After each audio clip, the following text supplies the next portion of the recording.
नमस्कार दोस्तों, मेरा नाम है कृष्णा और जीके स्टडी पॉइंट में आप सभी का स्वागत करता हूं। दोस्तों, आज के इस वीडियो में हम लेकर आए हैं महत्वपूर्ण लगभग 100 प्रश्न प्लस लेकर आए हैं। तो सभी प्रश्न को जरूर देखिएगा और कमेंट के माध्यम से बताइएगा कि आपने सभी प्रश्न में कितना प्रश्न का आंसर पहले से जानते थे और कितना प्रश्न का आंसर सही कर पाए हैं। यदि फ्री पीडीएफ चाहिए तो बस सब ग्रुप्स ज्वाइन कीजिए और वहां से फ्री पीडीएफ प्राप्त कीजिए। चलिए शुरू करते हैं आज का पहला प्रश्न। पहला प्रश्न है, सोने का चिड़िया किस देश को कहा जाता था? बताइएगा दोस्तों, सोने का चिड़िया किस देश को कहा जाता था? अमेरिका, जापान, भारत या फिर चीन? क्या हो जाएगा सही जवाब? कमेंट के माध्यम से फटाफट बताइएगा। तो बिल्कुल सही जवाब जो हो जाएगा दोस्तों आपका ऑप्शन नंबर सी हो जाएगा। भारत देश को सोने का चिड़िया कहा जाता था। अगला प्रश्न देखेंगे और अगला प्रश्न है दोस्तों आपके स्क्रीन पर, चौरी चौरा कांड भारत के किस शहर में हुआ था? चौरी चौरा कांड भारत के किस शहर में हुआ था दोस्तों? बिल्कुल सही जवाब हो जाएगा ऑप्शन ए, गोरखपुर में हुआ था। कहाँ पे हुआ था दोस्तों?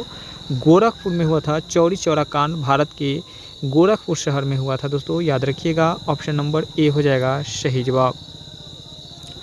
अगला प्रश्न देखेंगे। अगला प्रश्न है दोस्तों, भारत के किस राज्य में सबसे ज़्यादा पानी का खर्च होता है? भारत के किस राज्य में सबसे ज़्यादा पानी का खर्च होता है दोस्तों? बताइएगा सही जवाब क्या हो जाएगा। तो बिल्कुल सही जवाब जो हो जाएगा दोस्तों आपका महाराष्ट्र हो जाएगा दोस्तों। कहाँ पे? महाराष्ट्र हो जाएगा। यानी इस प्रश्न का सही जवाब जो हो जाएगा ऑप्शन नंबर ए हो जाएगा। अगला प्रश्न देखेंगे, भारत का सबसे प्रदूषित शहर कौन सा है? भारत का सबसे प्रदूषण वाला शहर जो है वह कौन सा है दोस्तों? भारत का सबसे प्रदूषण वाला शहर जो है आपका पटना हो जाएगा दोस्तों, याद रखिएगा। पटना कहें तो ऑप्शन नंबर ए हो जाएगा इस प्रश्न के लिए। सही जवाब ऑप्शन नंबर ए हो जाएगा। अगला प्रश्न देखेंगे। अगला प्रश्न है दोस्तों, भारत रत्न पुरस्कार पर कौन सी आकृति बनी होती है? भारत रत्न पुरस्कार पर कौन सी आकृति बनी होती है दोस्तों? बताइएगा भारत रत्न पुरस्कार पर कौन सी आकृति बनी होती है? तो बिल्कुल शेर की आकृति बनी होती है दोस्तों, याद रखिएगा। शेर की आकृति बनी होती है, यानी ऑप्शन नंबर बी हो जाएगा इस प्रश्न के लिए सही जवाब। सभी प्रश्न काफ़ी सिलेक्टेड प्रश्न है, तो सभी प्रश्न को जरूर देखिएगा। मोस्ट वेरी इंपॉर्टेंट प्रश्न है दोस्तों, एक पोलो टीम में कितने खिलाड़ी होते हैं? एक पोलो टीम में कितने खिलाड़ी होते हैं दोस्तों? बताइएगा एक पोलो टीम में कितने खिलाड़ी होते हैं? तो बिल्कुल एक पोलो टीम में जो है 4 खिलाड़ी होते हैं। कितने होते हैं दोस्तों? 4 खिलाड़ी होते हैं, यानी ऑप्शन नंबर डी हो जाएगा इस प्रश्न के लिए बिल्कुल सही जवाब। यदि हमारे इस चैनल पर पहली बार आए हैं तो चैनल को सब्सक्राइब जरूर कर लीजिएगा। वीडियो को लाइक शेयर करके ज़्यादा से ज़्यादा शेयर जरूर कीजिएगा। अगला प्रश्न है दोस्तों, उत्तरी गोलार्ध में सबसे बड़ा दिन कौन सा है? उत्तरी गोलार्ध में सबसे बड़ा दिन होता है और किस दिन को होता है दोस्तों? बताइएगा। उत्तरी गोलार्ध में सबसे बड़ा दिन जो होता है वो कब होता है? तो बिल्कुल 21 जून को होता है। कब होता है दोस्तों? 21 जून को होता है, यानी ऑप्शन नंबर ए हो जाएगा इस प्रश्न के लिए बिल्कुल सही जवाब ऑप्शन ए हो जाएगा। अगला प्रश्न देखेंगे और अगला प्रश्न है दोस्तों, किस तिथि को दिन और रात बराबर होता है? किस तिथि को दिन और रात बराबर होता है दोस्तों? तो बिल्कुल सही जवाब जो हो जाएगा 31 मार्च और 22 सितंबर को। कब होता है दोस्तों? 31 मार्च और 22 सितंबर को दिन रात जो होता है वो क्या होता है? बराबर होता है, यानी कहेंगे तो ऑप्शन नंबर डी हो जाएगा इस प्रश्न के लिए बिल्कुल सही जवाब। चलिए दोस्तों अगला प्रश्न देखेंगे और अगला प्रश्न है, गाय का औसत जीवन काल कितना होता है? गाय का औसत जीवन काल जो होता है वह कितना होता है दोस्तों? बताइएगा। गाय का औसत जीवन काल जो होता है वह कितना होता है? तब बिल्कुल सही जवाब जो हो जाएगा दोस्तों 20 वर्ष। गाय का औसत जीवन काल जो होता है वो 20 वर्षों का होता है दोस्तों, याद रखिएगा। ऑप्शन नंबर डी हो जाएगा सही जवाब। अगला प्रश्न देखेंगे और अगला प्रश्न है दोस्तों, भारत में मुगल कब आए थे? वेरी इंपॉर्टेंट प्रश्न है दोस्तों, याद रखिएगा। भारत में मुगल जो आए थे वो कब आए थे दोस्तों? तो भारत में मुगल जो आए थे वो 1526 ईस्वी में आया था। कब आया था दोस्तों? 1526 ईस्वी में भारत में पहली बार मुगल का एंट्री हुआ था। अगला प्रश्न देखेंगे और अगला प्रश्न है, भारत में अंग्रेज लोग कब आए थे? बताइएगा दोस्तों। भारत में अंग्रेज लोग जो आए थे वो कब आए थे दोस्तों? तो बिल्कुल भारत में अंग्रेज लोग जो आए थे वो कब आए थे? तो 1608 ईस्वी में आए थे। कब आए थे? 1608 ईस्वी में अंग्रेज लोग आए थे। चलिए दोस्तों अगला प्रश्न देखेंगे और अगला प्रश्न है, भारत सरकार ने गैंडा परियोजना किस वर्ष आरंभ किया था? भारत सरकार ने गैंडा परियोजना जो है वह किस वर्ष जो है कि आरंभ किया था, शुरू किया था दोस्तों? तो बिल्कुल सही जवाब जो हो जाएगा आपका 1987 ईस्वी में शुरू किया गया था। कब किया था? 1987 ईस्वी में गैंडा परियोजना शुरू किया गया था भारत में, यानी ऑप्शन नंबर डी हो जाएगा इस प्रश्न के लिए बिल्कुल सही जवाब हो जाएगा। अगला प्रश्न देखते हैं और अगला प्रश्न है दोस्तों, मानव शरीर में रक्त थक्का किस विटामिन के कारण जम जाता है? मानव शरीर में रक्त का थक्का जो है वो विटामिन कौन से कमी के कारण जम जाता है? दोस्तों सही जवाब जो हो जाएगा दोस्तों विटामिन के की कमी के कारण, किसके? विटामिन के की कमी के कारण रक्त का जो है थक्का जम जाता है, यानी ऑप्शन नंबर ए हो जाएगा इस प्रश्न के लिए बिल्कुल सही जवाब। चलिए दोस्तों अगला प्रश्न देखते हैं। अगला प्रश्न है, भारत में गाय का कितने नस्लें पाई जाती है? भारत में गाय के कितने नस्लें लगभग पाई जाती है दोस्तों? तो भारत में गायों की नस्लें जो है लगभग 28 नस्लें को पाया जाता है। कितने? 28 नस्लें को पाया जाता है, यानी ऑप्शन नंबर बी हो जाएगा सही जवाब। अगला प्रश्न देखेंगे और अगला प्रश्न है दोस्तों, सबसे पुराना हिंदू महाकाव्य कौन सा है? सबसे पुराना हिंदू महाकाव्य की अगर बात करें दोस्तों तो बिल्कुल रामायण हो जाएगा दोस्तों। कौन सा हो जाएगा दोस्तों? रामायण हो जाएगा, यानी ऑप्शन नंबर बी हो जाएगा इस प्रश्न के लिए बिल्कुल सही जवाब, ऑप्शन नंबर बी हो जाएगा। अगला प्रश्न देखेंगे और अगला प्रश्न है दोस्तों, भारत में मूर्ति पूजा आरंभ होने कब लगभग से संकेत है? भारत में मूर्ति पूजा आरंभ होने की लगभग कब से संकेत हुआ दोस्तों, बताइएगा। तो बिल्कुल भारत में मूर्ति पूजा जो हुआ और कब से हुआ था? आर्यों काल के समय से हुआ था। कब? आर्यों के काल के समय से मूर्ति पूजा होना आरंभ हुआ था दोस्तों, याद रखिएगा, ऑप्शन नंबर ए हो जाएगा सही जवाब। अगला प्रश्न है दोस्तों, अगला प्रश्न क्या है, सर्वप्रथम किसके चांदी के सिक्के चलाए थे? सर्वप्रथम किसने चांदी के सिक्के चलाए थे दोस्तों? चंद्रगुप्त कुमार या फिर चंद्रगुप्त द्वितीय, कौन सा हो जाएगा सही जवाब? तो बिल्कुल सही जवाब जो हो जाएगा दोस्तों इसके लिए ऑप्शन नंबर डी हो जाएगा, चंद्रगुप्त द्वितीय ने चांदी का सिक्का चलवाया था दोस्तों। अगला प्रश्न देखेंगे और अगला प्रश्न है दोस्तों, सूरत किस नदी के तट पर स्थित है? सूरत जो है वह किस नदी के तट पर स्थित है, बताइएगा। सूरत जो है किस नदी के तट पर स्थित है? तो बिल्कुल कावेरी नदी के तट पर स्थित है दोस्तों। सूरत जो है वह कावेरी नदी के तट पर स्थित है। अगला प्रश्न देखेंगे और अगला प्रश्न है, जोजिला दर्रा भारत के किस राज्य में स्थित है? जोजिला दर्रा जो है वह भारत के किस राज्य में है दोस्तों? जोजिला दर्रा जो है भारत के जम्मू कश्मीर में स्थित है। कहाँ पे है दोस्तों? भारत के जम्मू कश्मीर में जोजिला दर्रा स्थित है, याद रखिएगा। वेरी इंपॉर्टेंट प्रश्न है दोस्तों, कई एग्जामों में पूछा गया प्रश्न है जोजिला दर्रा कि जोजिला दर्रा किस राज्य में है? तो बिल्कुल जम्मू कश्मीर हो जाएगा। चलिए दोस्तों अगला प्रश्न देखेंगे और इस वीडियो का अंतिम प्रश्न देखेंगे दोस्तों 20 नंबर। किस राज्य में सौर ऊर्जा के विकास की सर्वाधिक क्षमता है? किस राज्य में सौर ऊर्जा विकास की सर्वाधिक क्षमता है दोस्तों? बिल्कुल सही जवाब जो हो जाएगा इस प्रश्न के लिए बिल्कुल राजस्थान हो जाएगा दोस्तों। क्या हो जाएगा? राजस्थान हो जाएगा, याद रखिएगा, ऑप्शन नंबर ए हो जाएगा इस प्रश्न के लिए बिल्कुल सही जवाब। भारत की सबसे पुरानी पर्वत श्रृंखला कौन सी है? भारत की सबसे पुरानी पर्वत श्रृंखला जो है वह कौन सी है दोस्तों?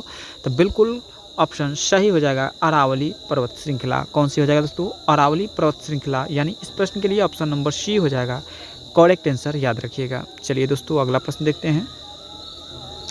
अगला प्रश्न है दोस्तों 2 नंबर, भारत का सर्वाधिक अंगूर उत्पादक वाला राज्य कौन सा है? भारत का सर्वाधिक अंगूर उत्पादक वाला राज्य जो है वो कौन सा है दोस्तों? महाराष्ट्र, केरल, उत्तर प्रदेश या फिर तमिलनाडु। सही जवाब क्या हो जाएगा दोस्तों? तो बिल्कुल सही जवाब जो हो जाएगा आपका दोस्तों ए हो जाएगा, महाराष्ट्र हो जाएगा दोस्तों। महाराष्ट्र कहे तो ऑप्शन नंबर ए हो जाएगा इस प्रश्न के लिए बिल्कुल सही जवाब, ऑप्शन नंबर ए हो जाएगा। दोस्तों अगला प्रश्न देखते हैं और अगला प्रश्न है दोस्तों, भारत का सर्वाधिक कोयला उत्पादक राज्य कौन सा है? भारत का सर्वाधिक कोयला उत्पादक राज्य जो है वो कौन सा है दोस्तों? तो बिल्कुल भारत का सर्वाधिक कोयला उत्पादक राज्य जो है आपका झारखंड हो जाएगा दोस्तों, याद रखिएगा, झारखंड, ऑप्शन नंबर सी हो जाएगा सही जवाब। दोस्तों यदि फ्री पीडीएफ चाहिए तो डिस्क्रिप्शन में व्हाट्सएप ग्रुप का लिंक दिया गया है, जहां से आप व्हाट्सएप ग्रुप ज्वाइन करके वहां से आप समय समय पर फ्री पीडीएफ प्राप्त कर सकते हैं। चलिए दोस्तों अगला प्रश्न देखते हैं और अगला प्रश्न है दोस्तों, भारत के संविधान को कब अपनाया गया था? भारत के संविधान को कब अपनाया गया था दोस्तों, बताइएगा। भारत के संविधान को कब अपनाया गया था? तो बिल्कुल भारतीय संविधान को कब अपनाया गया था दोस्तों? वेरी इंपॉर्टेंट प्रश्न है दोस्तों, याद रखिएगा इसको। 26 नवंबर 1949 ईस्वी को अपनाया गया था। कब अपनाया गया था? 26 नवंबर 1949 ईस्वी को भारतीय संविधान को अपनाया गया था। ठीक है दोस्तों, चलिए अगला प्रश्न देखेंगे और अगला प्रश्न है भारतीय संविधान कब लागू हुआ था?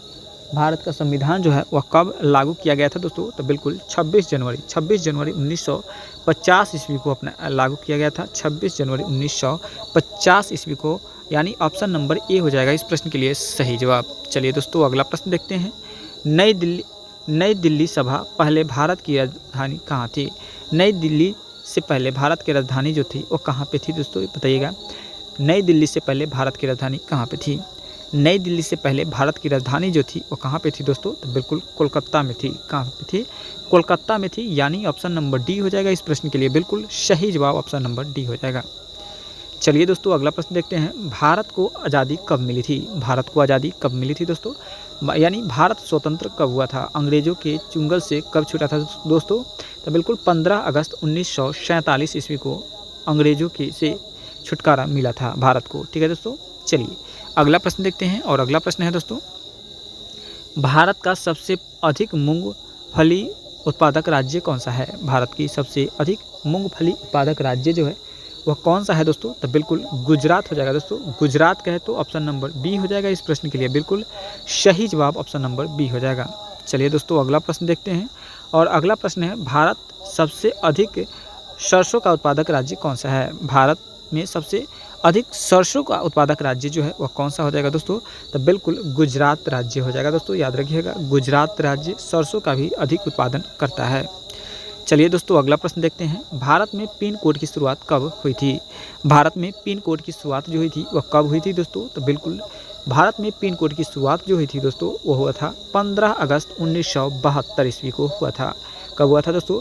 भारत में पिन कोड की शुरुआत जो हुआ था वह 15 अगस्त 1972 ईस्वी को हुआ था, यानी ऑप्शन नंबर बी हो जाएगा सही जवाब। चलिए दोस्तों अगला प्रश्न देखते हैं। भारत का राष्ट्रीय नदी कौन सी है? भारत की राष्ट्रीय नदी की अगर बात करें दोस्तों तो भारत की राष्ट्रीय नदी जो है वह गंगा नदी है। कौन सी नदी है दोस्तों? गंगा नदी है। भारत की राष्ट्रीय नदी गंगा है। चलिए दोस्तों अगला प्रश्न देखते हैं और अगला प्रश्न है दोस्तों, हैदराबाद किस नदी के किनारे स्थित है? हैदराबाद किस नदी के किनारे स्थित है दोस्तों? तो बिल्कुल हैदराबाद जो है वह मूसी नदी के किनारे स्थित है। किस नदी के दोस्तों? मूसी नदी के किनारे हैदराबाद स्थित है, याद रखिएगा ऑप्शन नंबर ए हो जाएगा सही जवाब। बात करेंगे दोस्तों अगला प्रश्न का। अगला प्रश्न है भारत का राष्ट्रीय मिठाई क्या है? भारत का राष्ट्रीय मिठाई क्या है दोस्तों? लड्डू, बर्फी, जलेबी या फिर रसगुल्ला? तो बिल्कुल भारत का राष्ट्रीय मिठाई जो है आपका जलेबी हो जाएगा दोस्तों, याद रखिएगा जलेबी। ऑप्शन नंबर सी हो जाएगा इस प्रश्न के लिए बिल्कुल सही जवाब। ठीक है दोस्तों, जलेबी, राउंड राउंड स्वीट। चलिए दोस्तों अगला प्रश्न देखते हैं और अगला प्रश्न है दोहरा शतक बनाने वाली भारत के प्रथम महिला क्रिकेटर कौन थी? दोहरा शतक बनाने वाली भारत की प्रथम महिला क्रिकेटर की अगर बात करें दोस्तों तो हो जाएगा मिथाली राज। कौन सी दोस्तों? मिथाली राज थी, यानी ऑप्शन नंबर डी हो जाएगा इस प्रश्न के लिए बिल्कुल सही जवाब। चलिए दोस्तों अगला प्रश्न देखते हैं और अगला प्रश्न है भारत का प्रथम कागज रहित समाचार पत्र टुडे न्यूज कब शुरू हुआ था? भारत का प्रथम कागज रहित समाचार पत्र टुडे न्यूज टुडे जो है वह कब शुरुआत हुआ था दोस्तों? News today. तब बिल्कुल सही जवाब जो हो जाएगा दोस्तों आपका 3 जनवरी 2001 को हुआ था, यानी 3 जनवरी 2001 कहे तो ऑप्शन नंबर बी हो जाएगा सही जवाब इस प्रश्न के लिए। यदि हमारे इस YouTube चैनल पर पहली बार है तो चैनल को सब्सक्राइब कर लीजिएगा, दोस्तों में ज़्यादा से ज़्यादा शेयर करके वीडियो को लाइक ज़रूर कर दीजिएगा। यदि फ्री PDF चाहिए तो फ्री PDF के लिए डिस्क्रिप्शन में व्हाट्सएप ग्रुप का लिंक दिया गया है, जहाँ से आप ज्वाइन करके समय समय पर फ्री PDF प्राप्त कर सकते हैं। चलिए दोस्तों अगला प्रश्न देखते हैं। अंतर्राष्ट्रीय न्यायालय में नियुक्त प्रथम भारतीय न्यायाधीश कौन सा है? अंतर्राष्ट्रीय न्यायालय में नियुक्त प्रथम भारतीय न्यायाधीश जो है वह कौन है दोस्तों? तो बिल्कुल सही जवाब जो हो जाएगा इस प्रश्न के लिए आपका सही जवाब हो जाएगा option A doctor Nagendra Singh हो जाएगा। कौन हो जाएगा दोस्तों? Doctor Nagendra Singh option number A के साथ जाएगा सही जवाब। वही बात करेंगे दोस्तों अगला प्रश्न का। तो अगला प्रश्न है आपके स्क्रीन पर, भारतीय रिजर्व बैंक के उप गवर्नर बनी प्रथम महिला कौन है? भारतीय रिजर्व बैंक के उप गवर्नर बनी प्रथम महिला कौन है? तो बिल्कुल सही जवाब जो हो जाएगा ऑप्शन नंबर डी, के उदेसी। कौन है दोस्तों? के उदेसी। ऑप्शन नंबर डी हो जाएगा सही जवाब। इस वीडियो में दोस्तों बता दें कि टोटल 30 प्रश्न को देखने वाले हैं, तो 30 प्रश्न को, सभी प्रश्न को जरूर देखिएगा और कमेंट के माध्यम से बताइएगा कि कितना प्रश्न को सही कर पाए हैं। भौतिक विज्ञान के नोबेल पुरस्कार पाने वाली प्रथम भारतीय कौन है? भौतिक विज्ञान में नोबेल पुरस्कार पाने वाली प्रथम भारतीय महिला कौन है दोस्तों? तो बिल्कुल प्रथम भारतीय कौन है? तो बिल्कुल प्रथम भारतीय जो है वो सीवी रमन है। कौन है दोस्तों? सीवी रमन कहे तो ऑप्शन नंबर डी हो जाएगा सही जवाब। चलिए दोस्तों अगला प्रश्न देखते हैं। चिकित्सा में नोबेल पुरस्कार पाने वाली प्रथम भारतीय कौन है? चिकित्सा में नोबेल पुरस्कार पाने वाली प्रथम भारतीय जो है वो डॉक्टर हरगोविंद खुराना है। कौन है दोस्तों? डॉक्टर हरगोविंद खुराना साहब है, यानी ऑप्शन नंबर डी हो जाएगा इस प्रश्न के लिए सही जवाब। अगला प्रश्न देखेंगे और अगला प्रश्न है, अर्थशास्त्र में नोबेल पुरस्कार पाने वाली प्रथम भारतीय कौन है? अर्थशास्त्र में प्रथम नोबेल पुरस्कार पाने वाली प्रथम भारतीय जो है वह कौन है दोस्तों? तो बिल्कुल सही जवाब जो हो जाएगा आपका अमर्त्य सेन हो जाएगी। कौन हो जाएगा दोस्तों? अमर्त्य सेन, जो कि अर्थशास्त्र में नोबेल पुरस्कार पाने वाली प्रथम भारतीय हैं। अगला प्रश्न देखेंगे और अगला प्रश्न है, भारत के प्रथम सिख प्रधानमंत्री कौन है? भारत के प्रथम सिख प्रधानमंत्री की अगर बात करें दोस्तों, तो भारत के प्रथम सिख प्रधानमंत्री है डॉक्टर मनमोहन सिंह थे। कौन थे दोस्तों? डॉक्टर मनमोहन सिंह थे सिख प्रधानमंत्री भारत के प्रथम। चलिए दोस्तों अगला प्रश्न देखेंगे। अगला प्रश्न है, भारत के किस शहर को पिंक सिटी के नाम से जानते हैं? भारत के किस शहर को पिंक सिटी के नाम से जानते हैं दोस्तों? तो भारत के जयनगर शहर को, किसको? जयनगर शहर को पिंक सिटी के नाम से जानते हैं। अगला प्रश्न देखेंगे और अगला प्रश्न है, प्रथम भारतीय अंतरिक्ष यात्री कौन थे? प्रथम भारतीय अंतरिक्ष यात्री जो थे वो कौन थे दोस्तों? तो भारत के प्रथम भारतीय अंतरिक्ष यात्री जो है और राकेश शर्मा है। कौन है दोस्तों? राकेश शर्मा, जो कि भारत के प्रथम अंतरिक्ष यात्री हैं। चलिए दोस्तों अगला प्रश्न देखेंगे और अगला प्रश्न है, दक्षिणी ध्रुव पर पहुंचने वाली भारत के प्रथम महिला कौन थी? वेरी इंपॉर्टेंट प्रश्न है दोस्तों, याद रखिएगा इसको याद रखिएगा आप लोग। कई एग्जामों में पूछा गया है कि दक्षिणी ध्रुव पर पहुंचने वाली प्रथम भारतीय महिला कौन थी? तो बिल्कुल इस प्रश्न का जो सही जवाब हो जाएगा दोस्तों, रीना कौशल धर्मशक्तु थी। कौन थी दोस्तों? रीना कौशल धर्मशक्तु थी। चलिए दोस्तों अगला प्रश्न देखेंगे और अगला प्रश्न है, भारत खंड भारत क्या है? भारत खंड भारत का क्या है दोस्तों? तो भारत खंड भारत का दूसरा नाम है दोस्तों, याद रखिएगा। भारत खंड भारत का दूसरा नाम है। ऑप्शन नंबर सी हो जाएगा सही जवाब। चलिए दोस्तों अगला प्रश्न देखेंगे और अगला प्रश्न है, प्रथम भारतीय रंगीन फिल्म कौन है? प्रथम भारतीय रंगीन फिल्म जो है वह कौन है दोस्तों? तो बिल्कुल किशन कन्हैया है। कौन सा है दोस्तों? किशन कन्हैया है भारत की प्रथम रंगीन फिल्म। चलिए दोस्तों अगला प्रश्न देखेंगे और अगला प्रश्न है, लाइफ टाइम अचीवमेंट के ऑस्कर पुरस्कार विजेता कौन है? लाइफ टाइम अचीवमेंट के ऑस्कर पुरस्कार विजेता जो है वो कौन है दोस्तों? तो बिल्कुल सही जवाब जो हो जाएगा आपका ऑप्शन नंबर सी हो जाएगा, रविंद्रनाथ टैगोर हो जाएंगे। कौन हो जाएगा दोस्तों? रविंद्रनाथ टैगोर हो जाएगा लाइफ टाइम अचीवमेंट ऑस्कर पुरस्कार विजेता। चलिए दोस्तों अगला प्रश्न देखते हैं, शतरंज में प्रथम विश्व चैंपियन भारतीय कौन है?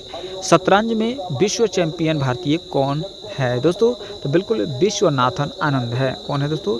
विश्वनाथन आनंद, यानी ऑप्शन नंबर ए हो जाएगा सही जवाब।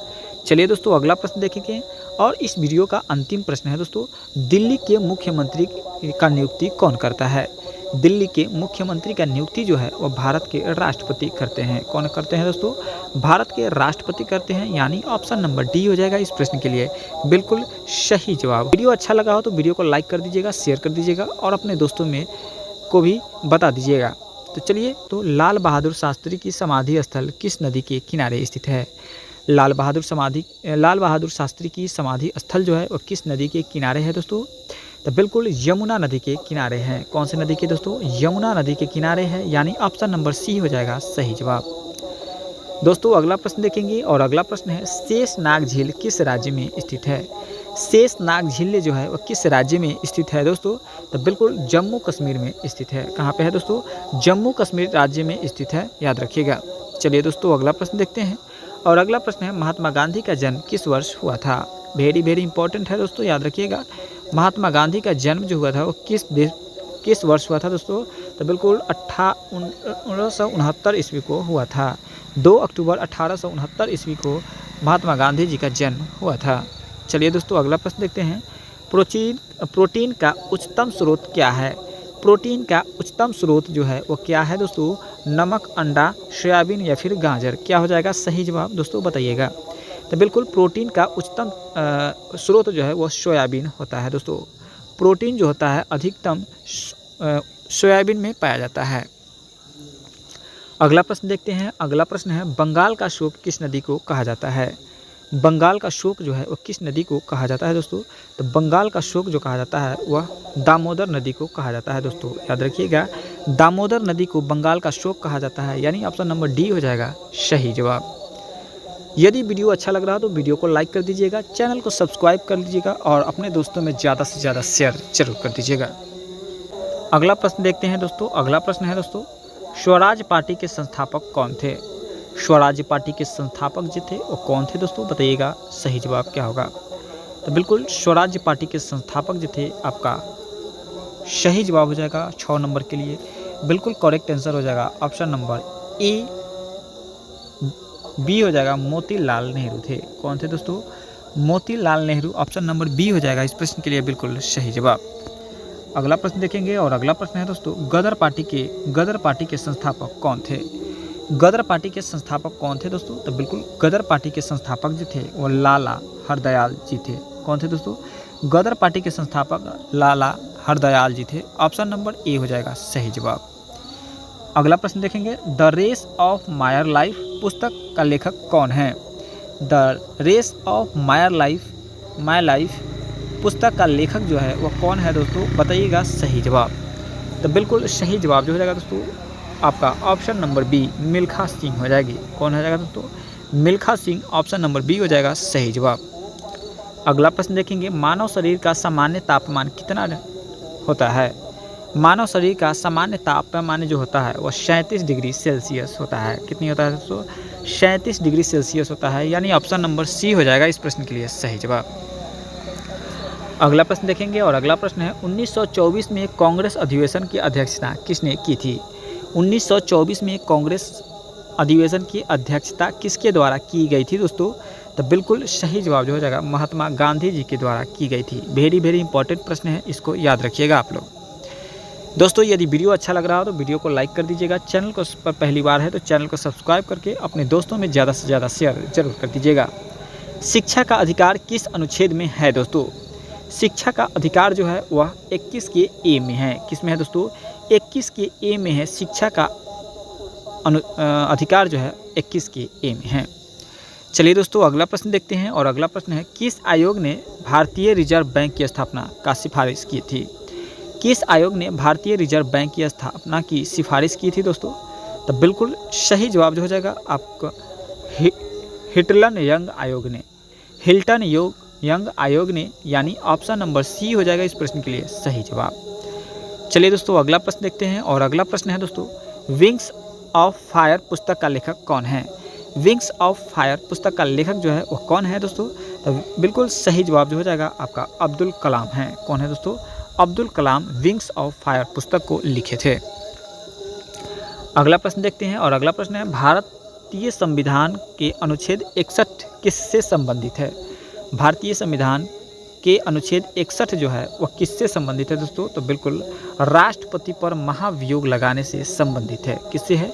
राष्ट्रपति पर महाभियोग जो है अनुच्छेद 61 के तहत लगाया जा सकता है। अगला प्रश्न देखेंगे और अगला प्रश्न है दोस्तों भारतीय जीवन बीमा निगम की स्थापना कब हुई थी? भारतीय जीवन बीमा निगम की स्थापना जो हुई थी वह कब हुई थी दोस्तों? तो बिल्कुल सही जवाब जो हो जाएगा वो आप इसका आंसर जो है आप कमेंट के माध्यम से बताइएगा दोस्तों। इसका आंसर आप लोग कमेंट के माध्यम से बताइएगा कि भारतीय जीवन बीमा का निगम की स्थापना जो हुई थी वह कब हुई थी? 1960 में, 1980 में, 1956 में या फिर 1975 में? सही जवाब क्या हो जाएगा दोस्तों? आप लोग कमेंट के माध्यम से बताइएगा। चलिए दोस्तों अगला प्रश्न देखते हैं और अगला प्रश्न है अर्थशास्त्र के लेखक कौन है? अर्थशास्त्र के लेखक जो है वह कौन है दोस्तों? तो बिल्कुल अर्थशास्त्र के लेखक जो है वह चाणक्य हैं। कौन है दोस्तों? चाणक्य है। अर्थशास्त्र लेखक चाणक्य हैं। अगला प्रश्न देखेंगे और अगला प्रश्न है गुप्त वंश का संस्थापक कौन है। गुप्त वंश का संस्थापक जो है वो कौन है दोस्तों। गुप्त वंश का संस्थापक कौन है। तो बिल्कुल गुप्त वंश का संस्थापक जो है वह श्रीगुप्त है। कौन है दोस्तों, श्रीगुप्त है। गुप्त वंश का संस्थापक श्रीगुप्त है, यानी ऑप्शन नंबर सी हो जाएगा सही जवाब। अगला प्रश्न देखेंगे और अगला प्रश्न है भारत का कौन सा राज्य कपास में सबसे बड़ा उत्पादक है।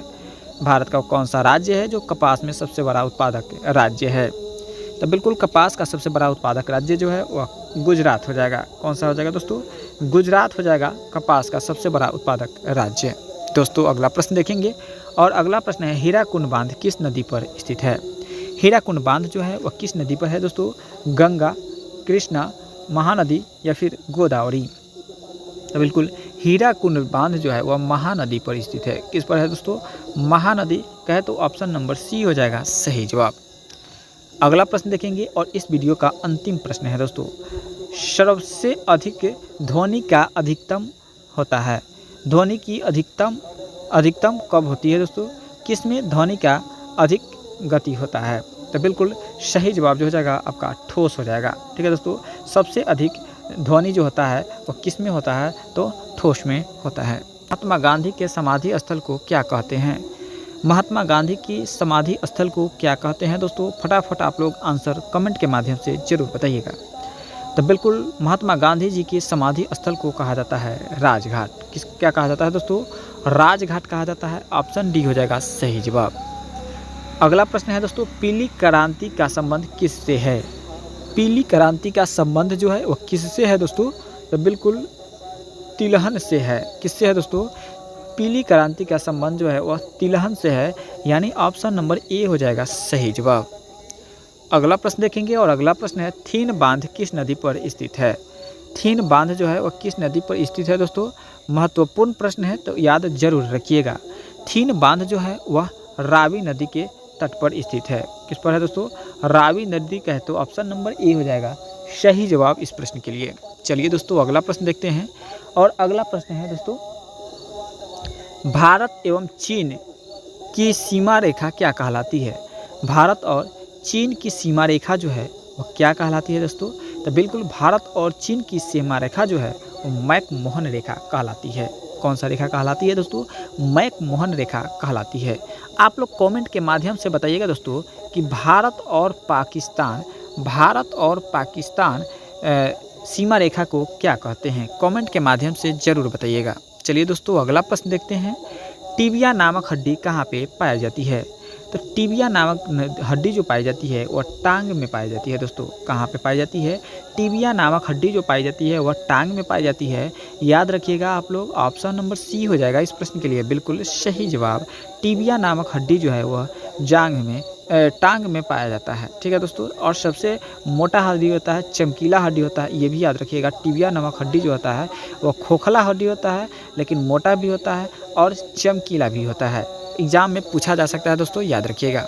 चलिए दोस्तों अगला प्रश्न देखते हैं, प्रथम पंचवर्षीय योजना कब शुरू हुआ था। प्रथम पंचवर्षीय योजना जो शुरू हुआ था वह 1951 से 56 में हुआ था। कब हुआ था दोस्तों, 1951 से 56 कहे तो ऑप्शन नंबर ए हो जाएगा सही जवाब। चलिए दोस्तों अगला प्रश्न देखेंगे, राष्ट्रीय गीत गाने में कितना समय लगता है। दोस्तों राष्ट्रीय गीत है यहाँ पे, एक होता है राष्ट्रगान होता है। राष्ट्रीय गीत यानी वंदे मातरम गाने में कितना समय लगता है, तो बिल्कुल वंदे मातरम गाने में 65 सेकंड लगता है दोस्तों। कितना सेकंड, 65 सेकंड लगता है, यानी ऑप्शन नंबर बी हो जाएगा सही जवाब। वही बात रहता है यदि राष्ट्रगान की, तो राष्ट्रगान जो जनगण मन होता है, जनगण मन जो होता है उसमें 52 सेकेंड लगता है दोस्तों। याद रखिएगा, जनगण मन राष्ट्रगान होता है और वंदे मातरम राष्ट्रीय गीत होता है। जनगण गाने में 52 सेकेंड लगता है, जबकि वंदे मातरम गाने में 65 सेकेंड लगता है दोस्तों, याद रखिएगा। चलिए अगला प्रश्न देखते हैं, कोहिनूर हीरा को किसने लूटा था। कोहिनूर की हीरा जो था उसे किसने लूटा था, तो बिल्कुल नादिर शाह ने लूटा था। किसने लूटा था दोस्तों, तो नादिर शाह ने कोहिनूर की हीरा को लूटा था। अगला प्रश्न देखेंगे और अगला प्रश्न है, कपास के लिए कौन सी मिट्टी उपयुक्त होती है। कपास के लिए उपयुक्त मिट्टी जो होती है वह बिल्कुल काली मिट्टी होती है दोस्तों। काली मिट्टी पर कपास बहुत अच्छा होता है। चलिए दोस्तों अगला प्रश्न देखेंगे और अगला प्रश्न है सबसे ज़्यादा वन किस राज्य में पाया जाता है। सबसे ज़्यादा वन्य जो पाया जाता है वह आपका एमपी में पाया जाता है, यानी मध्य प्रदेश में पाया जाता है। दोस्तों याद रखिएगा, मध्य प्रदेश में सबसे अधिक वन्य पाया जाता है। यदि वीडियो अच्छा लग रहा हो, प्रश्न अच्छा लग रहा हो तो कमेंट में आप लोग यस ज़रूर लिखिएगा और वीडियो को ज़्यादा से ज़्यादा शेयर कीजिएगा। चैनल पर पहली बार है तो चैनल को सब्सक्राइब करके अपने बेल आइकन को भी ज़रूर दबा लीजिएगा। चलिए दोस्तों 11 नंबर प्रश्न को देखते हैं।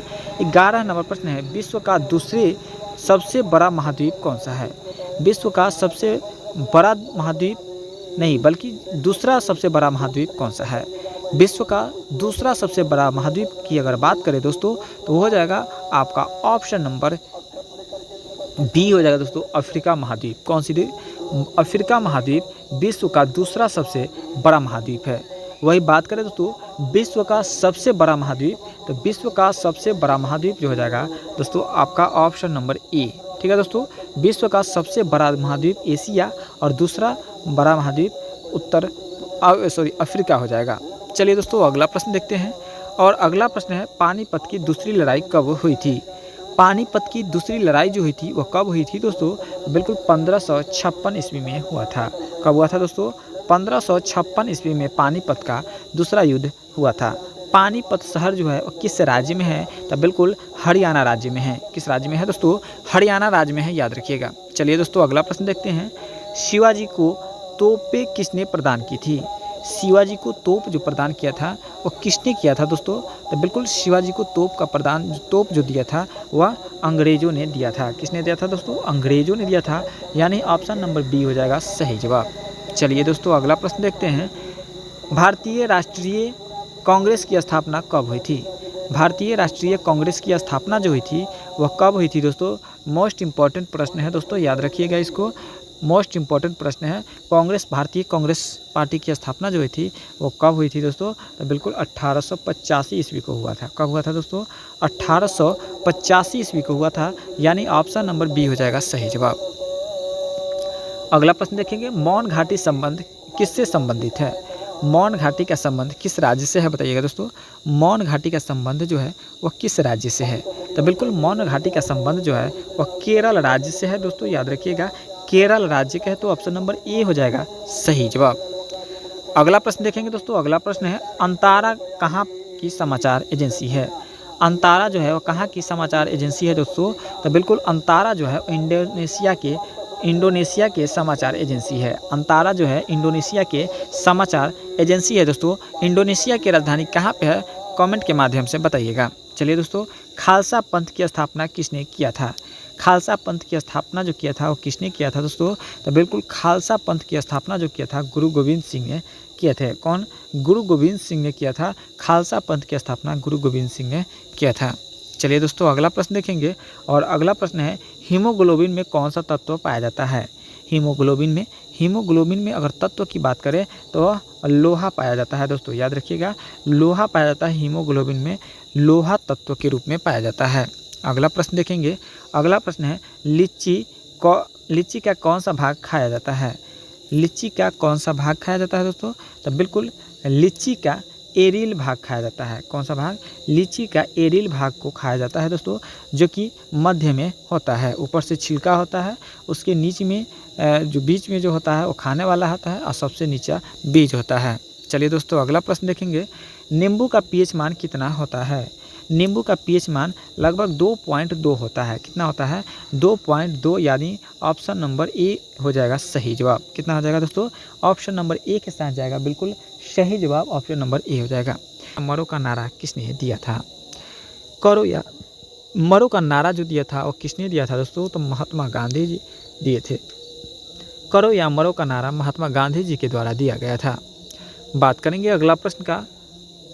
भूदान आंदोलन की स्थापना किसने किया था। भूदान आंदोलन की स्थापना जो किया था वो किसने किया था दोस्तों? तो विनोबा भावे ने किया था। किसने किया था? विनोबा भावे ने भूदान आंदोलन की स्थापना किया था। चलिए दोस्तों अगला प्रश्न देखते हैं और अगला प्रश्न है स्वराज मेरा जन्मसिद्ध अधिकार है, ऐसा किसने कहा था। स्वराज मेरा जन्मसिद्ध अधिकार है, ऐसा किसने कहा था दोस्तों? तो स्वराज मेरा जन्मसिद्ध अधिकार है ऐसा किसने कहा था? तो बिल्कुल सही जवाब होगा बाल गंगाधर तिलक जी कहे थे। बाल गंगाधर तिलक जी का कहे थे स्वराज्य मेरा जन्मसिद्ध अधिकार है, यानी इस प्रश्न के लिए ऑप्शन नंबर सी हो जाएगा सही जवाब। अगला प्रश्न देखेंगे, ध्वनि की तीव्रता किस में मापी जाती है? ध्वनि की तीव्रता जो है वह किस में मापी जाती है दोस्तों? तो ध्वनि की तीव्रता जो है वह डेसिबल में मापी जाती है।